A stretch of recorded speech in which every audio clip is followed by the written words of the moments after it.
Priscila, de Biologia, do Colégio Liceu, e eu estou aqui hoje para que a gente faça aí uma aula sobre ecologia virtual, mas espero que logo a gente se veja.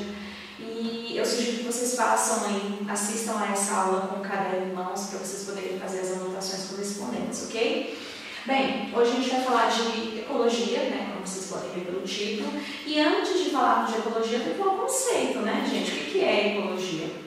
Pois bem, ecologia é o estudo da casa, assim, a tradução literal seria essa, o estudo da casa, mas o que seria isso, essa casa? Basicamente, a gente vai estudar na ecologia como que o meio ambiente se relaciona, como que os seres vivos se relacionam com o ambiente e vice-versa, no sentido de interferências, o que os seres fazem no ambiente, que tipo de modificações eles causam, que tipo de interações eles têm e vice-versa, ok? E a partir do momento que a gente sabe o conceito, a gente já pode começar a falar sobre os níveis de organização biológicos. Até porque nem tudo na ecologia corresponde exatamente à mesma coisa, vocês vão ver isso mais adiante. Então, como que funcionam esses níveis? A gente parte do princípio de que a gente tem a estrutura básica da vida, que é a célula, então a menor unidade viva é uma célula, e a partir dessa célula a gente vai traçando os níveis de complexidade. Então, por exemplo, a célula é a unidade básica, como eu já falei. O conjunto de células vai formar um tecido. O conjunto de tecidos diferentes vai formar um órgão. Vários órgãos desempenhando uma mesma função, a gente vai ter aí o funcionamento dos sistemas. Vários sistemas juntos, agregados, trabalhando em harmonia para a sobrevivência de um indivíduo, temos, portanto, um organismo vivo. Então, nós, eu, você, sua mãe, seu pai, cada um vai representar um organismo. Dentro da gente existem sistemas, sistema respiratório, sistema urinário, sistema digestório. Esses sistemas, por sua vez, são formados por órgãos. Então, falando em sistema respiratório, você tem pulmões, traqueia, brônquios, né? Então, esses órgãos vão ser formados por tecidos. Então, você tem tecido epitelial, você tem tecido muscular, tecido conjuntivo, nervoso e assim por diante. E cada tecido desse vai ser formado por suas respectivas células, né? Então, se você está falando de tecido epitelial, você provavelmente tem células epiteliais, né? Epiderme, formando ali, por exemplo, a epiderme, ok? Voltando então para o organismo. O conjunto de organismos que pertencem à mesma espécie é o conceito, portanto, de população.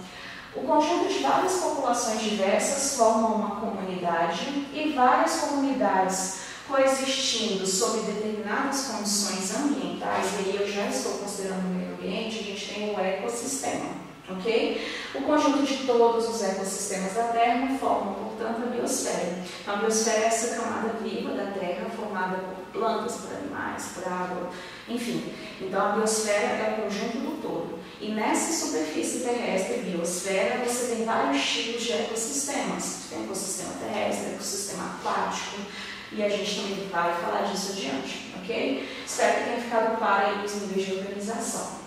Pensando nisso, a gente também precisa saber qual é a definição de fator biótico e fator abiótico. Esse abiótico é uma negativa, né? Está bem aqui. Abiótico significa sem, ausência. Então, isso aqui equivale àqueles fatores que existem na natureza e que não têm vida. Então, a gente está falando da chuva, da água, do relevo, do solo. Isso tudo existe na natureza e é determinante para as formas vivas, entretanto, não tem vida. A água não é vida, não tem vida, né? E os fatores bióticos seriam os seres vivos propriamente ditos, né? Então, é quem ocupa o ambiente.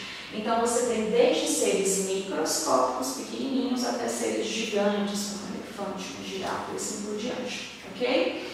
Outro conceito importante da gente aprender é o conceito de espécie. Por quê? Porque somos indivíduos, somos organismos. Entretanto, não pertencemos, nós aqui no planeta Terra, não pertencemos exatamente à mesma espécie. Seu cachorro e você não pertencem à mesma espécie. Você pertence à espécie Homo sapiens sapiens. O seu cachorro pertence à espécie Canis familiaris. Não pertencemos. E qual seria então o conceito de espécie? Seria de que dois indivíduos, se eles ocupam o mesmo ambiente naturalmente, eles são capazes de se intercruzar e gerar descendentes férteis, viáveis. Estamos falando de dois indivíduos pertencentes à mesma espécie. Agora, se isso não é possível, aí estamos falando de espécies diferentes, né? Esse é o conceito biológico de espécie. Então, um cachorro e um ser humano, os dois se intercruzam e geram bebês? Não, isso não acontece. Portanto, pertencemos a espécies diferentes. E por último aqui, a gente tem o conceito de biótopo. O que seria o biótopo? Basicamente é o conjunto de ecossistemas terrestres, tem a ver com território, com ambiente. Então, quando você está estudando alguma coisa e você se refere ao biótopo, você basicamente está falando das condições ambientais daquilo ali. Não interessam os seres vivos que habitam aquela região que você está estudando. Só vai interessar as condições da terra, do ambiente, o tipo de solo. Isso sim seria o biótopo. Bem, gente, dando continuidade então aos conceitos, a gente tem aí alguns nomezinhos específicos para o tipo de ecossistema que estivermos falando. Então, quando a gente estiver se referindo à terra firme, ao solo, a gente vai usar o termo epinociclo, ok? Então, isso tem a ver com terra. Talassociclo tem a ver com água salgada e limnociclo tem a ver com doce. Então, viu isso aqui? Lembra de rio, de córrego, alguma coisa relacionada à água doce. Viu esse início aqui? Imagina água salgada, ok? Então, esses termos parecem palavrões, mas não são, tá? Anota no caderno, coloca o conceito na frente. E todos eles têm a ver com o tipo de ecossistema que a gente está analisando. Falando em terra, o nome que a gente dá é um. Falando de água, aí você tem que se perguntar, estou falando de água doce ou água salgada? Falou de água doce, limno, falou de água salgada, tá. Beleza? Talassociclo. Bem, em termos de água, né, falando agora exclusivamente do ambiente aquático, a gente tem no ambiente aquático várias formas de vida, né? A água em si não tem vida, a água não é um ser vivo, tanto é que consideramos a água um fator abiótico. Entretanto, na água existem centenas, milhares de organismos vivos. Pensando nisso, a gente vai dividir esses organismos vivos em três categorias. A gente tem os seres plantônicos, plâncton, né? A gente tem os seres vivos nectônicos e a gente tem os seres vivos bentônicos. Então, bento, nécton e plâncton. Três categorias aí que a gente pode encaixar os seres vivos que habitam ali a água. Pensando no plâncton, lembrem sempre que são indivíduos normalmente microscópicos e que ficam à deriva na água. Eles ficam meio que boiando na água, sendo levados de um lado para outro. Plâncton fica boiando, não se esqueçam, fica à deriva, não está ancorado e não está preso em nada. Esse plâncton ele é dividido em duas categorias. Você tem o fitoplâncton e você tem o zooplâncton.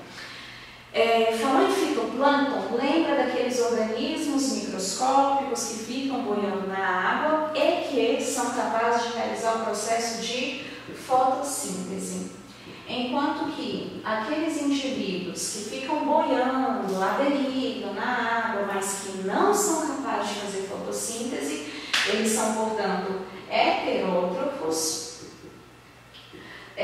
Lembre-se do zooplâncton. Zoo não lembra animal? Então você vai lembrar que animais não fazem fotossíntese. Então, zooplâncton e fitoplâncton tem a ver, a diferença entre eles tem a ver com o fato de um ser capaz de fabricar glicose, fabricar sua própria energia, e o outro não. O de cima faz fotossíntese, vou até escrever aqui na frente para você colocar aí no seu caderno, e ao fazer fotossíntese, ele fabrica, são indivíduos que fabricam sua própria glicose, autótrofos. Não se esqueçam disso. E o outro não faz, tá bom? Seres nectônicos são aqueles indivíduos que nadam ativamente na coluna d'água. Então, são aqueles. Se o plâncton fica na superfície, boiando, à deriva, o nécton ele fica, digamos assim, no recheio da água. Então, são os indivíduos nadantes. Então você tem as baleias, os golfinhos, os tubarões, né? Você tem aqueles indivíduos que estão no meio da coluna d'água. E por último, os indivíduos bentônicos são aqueles que ficam no fundo da água. Pensando no fundo, aí você ainda pode pensar, pô, tá no fundo da água. O ser vivo ele pode ficar preso no fundo do mar ou do rio, ou seja lá o que for, ou ele pode ficar solto, caminhando no fundo do mar, né? Então a gente tem essas duas formas de locomoção. Duas formas de locomoção não, porque um nem se mexe, que é o céssio, né? São aqueles que ficam presos, e o outro se locomove. Então aqui exemplo de seres bentônicos, a gente tem as estrelas do mar, por exemplo. Estrelas do mar não nadam, elas ficam caminhando no fundo do mar, né? Elas têm pés ambulacrais e eles que fazem com que a estrela se desloque. Enquanto que a gente também pode ter as algas. Então existem algas que ficam ancoradas no fundo do mar e ficam ali presas e não tentam se locomover. Também vão fazer parte do grupo dos organismos bentônicos. Bem, gente, era isso que eu tinha para falar para vocês hoje. São muitos conceitos, não deixem de anotar no caderno, passem todas as informações para o caderno e qualquer dúvida vocês podem me procurar, tá bom? Beijo e até a próxima!